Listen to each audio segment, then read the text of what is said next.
Olá, já sentiu que às vezes a gente faz coisas terríveis na internet? Como cancelar alguém, xingar o estranho, compartilhar algo que destrói a vida de uma pessoa? E 5 minutos depois a gente apenas está escolhendo o que vai jantar? Então, imagine a seguinte cena. Uma família feliz, com crianças brincando na piscina e a mãe cuidando de um jardim impecável. Eles vivem em uma casa linda, com o melhor do conforto. Mas do outro lado do muro alto do quintal, existe um campo de extermínio onde milhares de pessoas são mortas diariamente. A família ouve os gritos e vê fumaça, mas continua discutindo se as flores do jardim estão crescendo bem. Esse é o enredo de um filme premiado chamado Zona de Interesse de 2023. Ele conta a história real de Rudolf Höss, comandante do campo de Auschwitz, que levava uma vida doméstica perfeita colada ao horror. O filme chocou muita gente porque ele mostra a normalidade de quem vive ao lado do mal, sem se importar. Essa ideia de que o mal não é cometido apenas por monstros com chifres, mas por pessoas normais, bons pais de família e funcionários exemplares, foi o que Hannah Arendt chamou de banalidade do mal. Hoje vamos mergulhar no livro Eichmann em Jerusalém, para entender por que essa normalidade é o maior perigo para a nossa democracia e para a nossa vida digital. Em 1961, o mundo parou para assistir ao julgamento de Adolf Eichmann, um dos principais organizadores do Holocausto. Todo mundo esperava ver um monstro, um psicopata sanguinário. Mas Hannah Arendt, que foi cobrir o julgamento para a revista The New Yorker, encontrou algo muito mais assustador. Ou seja, um homem comum. Arendt percebeu que Eichmann não tinha um ódio visceral ou uma mente distorcida. Ele era um burocrata zeloso. Ele falava através de clichês, frases feitas e linguagem oficial. A principal característica dele, uma incapacidade absoluta de pensar. Ele se via apenas como uma pequena peça na engrenagem, que precisava fazer os trens chegarem no horário. Mesmo que esses trens estivessem levando pessoas para campos de extermínio. Você se lembra que eu citei o filme Zona de Interesse, pois não? Então, o filme resume isso perfeitamente. Não é um psicopata tradicional, mas um administrador eficiente que quer ser promovido. Pelo menos era assim que Arendt o via. Ele tratava o genocídio como um problema de logística, como se estivesse organizando a entrega de mercadorias. É a incapacidade de imaginar o sofrimento da pessoa que está do outro lado do muro. Em contraste, há vilões clássicos da Disney, por exemplo, se a gente for trabalhar com a cultura pop, né? Por exemplo, a Malévola, o Capitão Gancho, a Cruella de Vil, dos 101 Dálmatas, né? Ou mesmo Coringa. Neles, o mal é uma escolha estética, um prazer na destruição. Contudo, Arendt disse que o mal real é muito mais sem graça. Ele é banal, porque não tem profundidade. É como um fundo que se espalha pela superfície. Poderíamos pensar também em uma conexão cotidiana, ou seja, sabe, alguém diz alguma coisa como eu só estava seguindo as regras do grupo, ou eu só repassei o que recebi no zap. Isso é a ausência de pensamento. É quando a gente abdica no nosso julgamento individual para se esconder atrás de uma função ou de um coletivo. Se Ashman estivesse vivo hoje, ele não precisaria de trens. Ele teria um dashboard de dados. Arendt nos avisou que o maior perigo vem da multidão de cidadãos normais que aceita a ordem sem questionar. Hoje, essa ordem vem do algoritmo. Estamos vivendo o que alguns chamam de banalidade do mal na era da inteligência artificial. Quando aceitamos que um algoritmo decida quem recebe um benefício social ou quem é cancelado sem ouvir o outro lado, estamos delegando nossa responsabilidade moral para uma caixa preta. A máquina ignora nuances e contextos que só o pensamento humano consegue captar. Vamos falar agora, e voltando para a cultura pop, de uma série chamada Black Mirror, que mostra como a tecnologia pode tirar o pior do ser humano. No episódio Black Museum, Um homem cria um museu onde a principal atração é a consciência digital de um prisioneiro que pode ser eletrocutado pelos visitantes por puro prazer. O que há de ariantiano nesse episódio? Ali o mal não é apenas o do dono do museu, obviamente. É de cada visitante que aperta o botão. Como uma cópia digital, as pessoas não acham que é uma pessoa real sofrendo. Elas perdem o julgamento moral porque a tecnologia cria uma distância. Isso acontece quando a inteligência artificial toma decisões injustas. Por exemplo, como negar um crédito para alguém ou prever que um jovem negro tem mais chance de ser criminoso. E aí os programadores dizem, é só o dado, eu só segui o cálculo. Quando nós delegamos nossa ética para a máquina, estamos sendo Eichmanns digitais, apenas apertando botões em um sistema que desumaniza o outro. E aí eu vou citar uma outra série chamada Sense8, Sense8, né? Esta é uma série de ficção científica em que 8 desconhecidos, espalhados pelo mundo, descobrem que são sense8s, ou seja, humanos ligados mental e emocionalmente, além de ser capazes de compartilhar sentimentos, memórias e habilidades uns dos outros.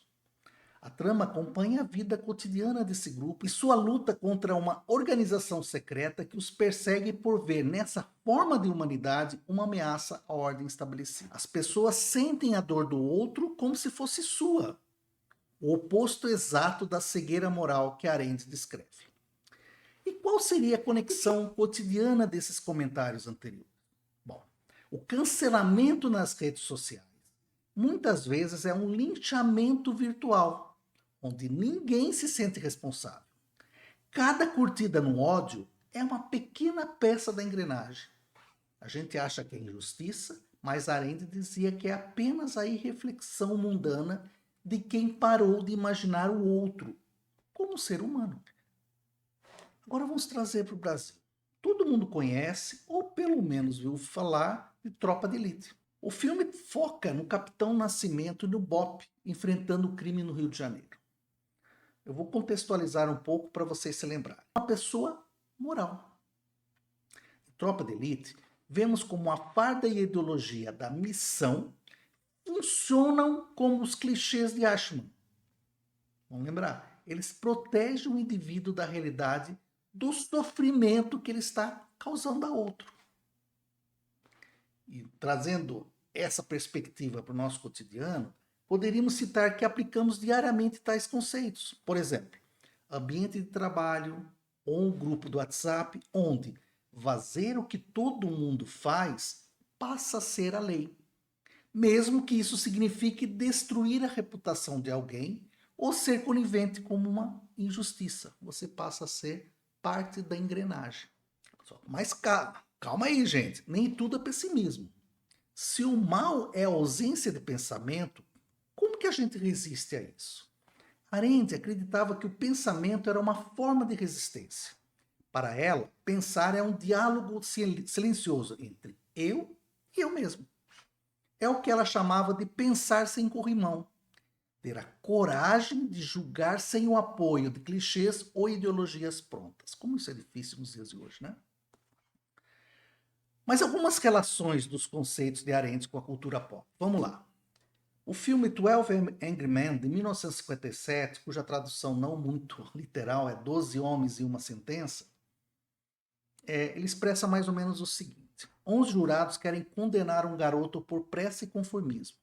O filme inteiro se passa dentro de uma sala onde 12 jurados precisam decidir se um garoto vai para a cadeira elétrica ou não. Apenas o jurado 8, Henry Fonda, exerce o pensamento crítico e introduz a dúvida. Esse jurado não diz que o garoto é inocente, ele somente diz: eu não sei, mas precisamos pensar sobre isso. Ele quebra o conformismo do grupo e a cegueira moral do grupo. Ele força cada um ali a sair do automático e a olhar para os fatos. Esse é o exercício que Arendt propõe como vacina contra a banalidade do mal. Capacidade de ter um diálogo interno e de duvidar da maioria. No mundo digital, ser esse jurado número 8 é a pessoa que, num linchamento virtual, diria: espera aí, gente, vamos checar essa informação? tentar ver o que, que o outro lado diz, né? Esse é um ato de coragem de ser uma pessoa em meio ao enxame digital. Em contraste, nós temos os filmes de heróis justiceiros, que não questionam o sistema. A gente já comentou um pouco lá em cima sobre Tropa de Elite, né? Mas apenas aplicam a força. Por exemplo, como alguns anti-heróis, Deadpool, Wolverine, Hellboy, Deadpool é show. Arendt antes prefere a força do argumento e da pluralidade. E qual seria a conexão cotidiana? Ora, resistir hoje pode ser tão difícil quanto sair da bolha. É ouvir alguém que você odeia com o objetivo de entender e não de rebater. É o silêncio necessário para que sua consciência possa falar mais alto que a notificação do TikTok e do Instagram. É não compartilhar conteúdos que possam ser inverídicos. Enfim, são microatos que fazem toda a diferença nos dias de hoje. E aí vai uma pergunta: será que Arendt foi enganado? Bom, é importante a gente salientar que a tese de Arendt sofreu críticas pesadas. Historiadores como Bettina Strangnet, no livro Eichmann antes de Jerusalém, descobriram documentos e gravações, chamadas as fitas de Sassen, que mostram um Eichmann muito diferente do burocrata bobo. Nessas fitas, ele se gaba de seus crimes e se mostra um antissemita fanático e idealista. Strangnet argumenta que Eichmann manipulou Arendt, fingindo ser um robô sem pensamento para tentar uma pena menor. Mas aqui está o pulo do gato. Mesmo que Eichmann tenha mentido, o conceito da banalidade do mal continua valendo para o sistema. O mal pode ser iniciado por fanáticos, mas ele só é executado em massa se houver milhares de Eichmanns que decidem não pensar. O que a gente aprende com Hannah Arendt hoje? Que a democracia morre na nossa indiferença. Ela dizia que cada nascimento é um novo começo, o que ela chamava de natalidade. Toda vez que você decide pensar por conta própria, você está iniciando algo novo no mundo. Então aí eu deixo 3 perguntas simples para vocês refletirem e deixar nos comentários. Em qual engrenagem do seu dia a dia você está apenas cumprindo ordens sem pensar? Você já foi o jurado 8, o jurado 8, em uma discussão de rede social, trazendo a dúvida para um linchamento coletivo? Como a gente pode humanizar os dados para que eles não virem ferramentas de uma nova banalidade do mal? Se você quer se aprofundar, assista os filmes Zona de Interesse e 12 Homens e uma Sentença. Claro, leia Arendt, ela é importantíssima. Não é uma leitura fácil, mas ela é uma leitura necessária para quem não quer ser apenas mais uma peça no algoritmo. E faça um favor a si mesmo, desliga um pouco, vai pensar um pouco, sem o tal corrimão. A gente se vê no próximo vídeo. Se você gostou, deixe seu like e reflita se seria interessante assinar o canal. E eu agradeço desde já. Abraço e até logo.